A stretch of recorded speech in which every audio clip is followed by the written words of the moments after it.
Hello, on se retrouve pour une petite IGTV pour vous parler de la pleine lune d'aujourd'hui. Je suis un peu à la bourre, elle avait lieu à 13h15 exactement. Une pleine lune, c'est une opposition soleil-lune, le soleil qui est juste là, hop, dans le signe du Gémeaux, opposé à la lune qui est à 5 degrés exactement du Sagittaire. Faut savoir également que c'est toujours une super lune parce qu'elle était très proche de la Terre et également une éclipse. Donc les énergies sont quand même à fond les ballons. Une éclipse, ça nous parle aussi de passage énergétique, passage dans l'axe donc Gémeaux-Sagittaire, juste ici. Et également, cette lune, elle est conjointe, elle est collée en fait au nœud lunaire. Alors vous avez le nœud nord qui est juste ici, qui est collé donc au soleil, et le nœud sud, il n'est pas indiqué juste là, mais voilà, il se retrouve ici avec la lune. Et les nœuds, en fait, ils nous parlent de futur, de passé. Le nœud nord, c'est vers où on veut aller. Le nœud sud, c'est d'où on vient, notre passé, etc. Donc nous, on est au milieu, et clairement, là, la question, c'est de se dire, je fais quoi depuis 15 jours où il y a eu cette nouvelle lune en taureau, ce que j'ai posé comme intention, du coup, ça donne quoi? Parce que en même temps, une pleine lune en Sagittaire, c'est un peu le Sagittaire, c'est un peu le voyageur. Donc c'est l'aventurier qui est enfin arrivé en fait à sa destination. Et c'est est-ce que j'ai obtenu un résultat concret de ce que j'ai mis en place et vers où je vais. Est-ce que également pour les mois qui suivent, est-ce que je veux aller vers le futur, vers ce que j'ai envie de faire, ou est-ce que je reste dans le passé, dans mon truc à ruminer, etc. Parce que là, en fait, on a le choix, soit d'aller vers la légèreté, le Gémeaux c'est ça, c'est le côté un peu superficiel, léger, curieux. Est-ce que je vais vers quelque chose de plus simple, ou est-ce que je reste dans mon passé, dans mon caca, comment dire, à tout questionner, analyser, pourquoi, et machin, vouloir tout comprendre de la vie, etc.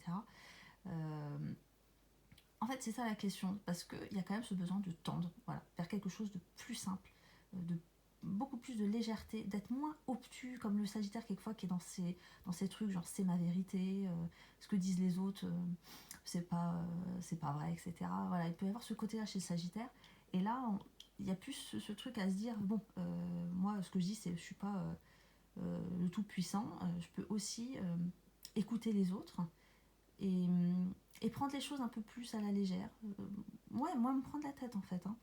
Alors en plus, il faut savoir que cette lune, elle est en carré à Jupiter.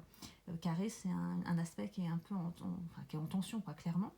Et donc, comme Jupiter, c'est dans l'expansion, il peut y avoir des excès. Il peut y avoir clairement des excès où on a envie de, comme le Sagittaire en fait, d'y aller. Le Sagittaire est quand même, on va dire, un signe assez excessif, que ce soit dans ses actes ou dans ses paroles. Donc voilà, il y a cette envie d'être clairement dans l'excès.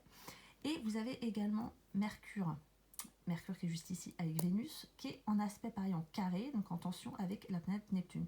Donc on peut avoir des désillusions, on peut être déçu, on peut se sentir aussi trompé par des personnes, par des situations. Bon, parce que comme ça, en gros, si on a envie de tendre justement vers le nœud nord qui est l'épanouissement, entre guillemets, on prend de la légèreté, on prend du recul, et on se dit, eh ben, écoute, ok, il m'a déçu, je me suis trompée, je suis remplie de désillusions, mais bon, entre guillemets, je le prends un petit peu comme ça, quoi. C'est un peu le genre le truc, c'est un peu ça la vie, quoi. Ou sinon, on reste dans le passé en disant ouais, j'analyse et pourquoi machin, pourquoi je suis déçue, pourquoi elle m'a trompée, pourquoi machin. Et finalement, on a l'impression de pas forcément non plus avancer et d'un peu stagner. Donc, on est déjà sur ces énergies-là, si on veut la jouer entre guillemets simple et rapide. Vous avez également Mars qui est à l'opposé de Pluton. Donc il y a quand même une notion de faire les choses pour aussi les transformer. Donc c'est-à-dire, soit on détruit tout et puis on se métamorphose et on va vers quelque chose de plus simple, soit on reste dans le Pluton qui est encore en train d'analyser, en train de quelquefois aussi un peu de se prendre la tête, être un peu dans ses méandres, ouais, à pas forcément sortir de son brouillard, quoi. Voilà, voilà. En gros, maintenant on va passer aux trois cartes qui sont juste ici pour représenter donc cette pleine lune. Donc déjà la toute première qui est juste là. Pleine lune en feu, oui, parce que Sagittaire c'est un signe de feu.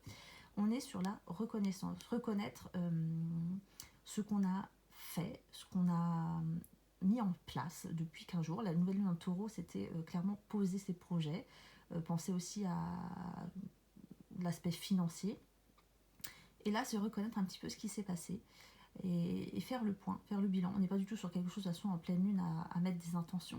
Là, c'est plus de calmer le jeu. On n'est pas dans le allez, je vais mettre plein d'actions. Non, c'est plutôt de se poser et puis de réfléchir un petit peu à tout ça. Et vous avez également, hop là, cette carte-là. Donc, il faut savoir, comme je vous le disais, que la Lune est à 5 degrés en ce moment du signe du Sagittaire. Bah, elle n'y est plus maintenant, parce que c'était également à 13h15 précise qu'elle était à 5 degrés. Et donc, la carte qui représente ceci, c'est celle-ci. Donc, on est sur, effectivement, entre 4 degrés du Sagittaire et 17 degrés du Sagittaire.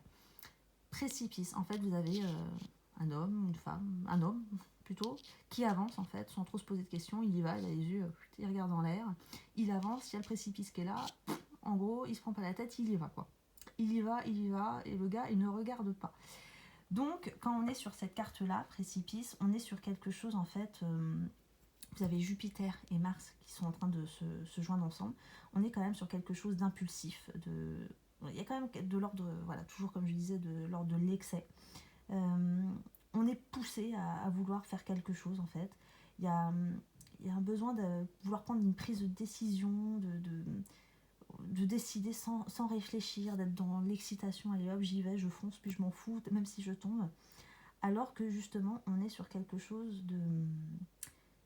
Là, on est sur des décisions imprudentes, alors qu'on nous demande justement de faire gaffe. Parce que si on part sur ce côté-là, ou comme le gars là qui y va, et ben on peut être déçu. Parce que Neptune, là, elle vient de nous titiller de toute façon pour cette pleine lune. Elle vient de nous dire, tu sais, tu peux... si tu réfléchis pas, si tu es encore là, comme ça, bon, tu peux un peu, entre guillemets, casser la goule. Et là, c'est ça. C'est clairement ça. Et vous avez également la troisième carte, qui est Kali. Kali, qui est la déesse sombre, la déesse noire du signe du Sagittaire. Et Kali, c'est pareil, c'est une guerrière. Elle y va, elle tape des pieds, elle est là, elle a coupé des têtes avec son couteau, elle a du sang partout, elle est toute contente. Et il y a un côté justement avec Kali où ben, on y va, on est impulsif, mais en même temps, eh ben, on se brûle un peu les doigts. Et parce qu'il y a ce côté en fait un peu radical. De toute façon, Kali, c'est la plus radicale de toutes les déesses, justement. Et donc, ouais, elle a un rôle aussi de mort et de renaissance, comme avec Pluton, qui est là avec Mars, quelque chose à transformer justement pour cette pleine lune. Mais en gros, bah, c'est se dire, bah, si tu y vas et que tu combats, s'il y a quoi que ce soit, mais entre guillemets, c'est pas que tu... Comment dire, on n'en sort pas forcément indemne si on est dans l'excès et si on fonce comme une malade. Donc, il faut aussi apprendre peut-être à se mesurer, entre guillemets, parce que sinon on peut un peu en payer le prix. Voilà. Donc voici pour cette courte IGTV pour cette pleine lune. J'espère que ça vous a plu. Et puis bah écoutez, je vous souhaite une bonne soirée. À plus.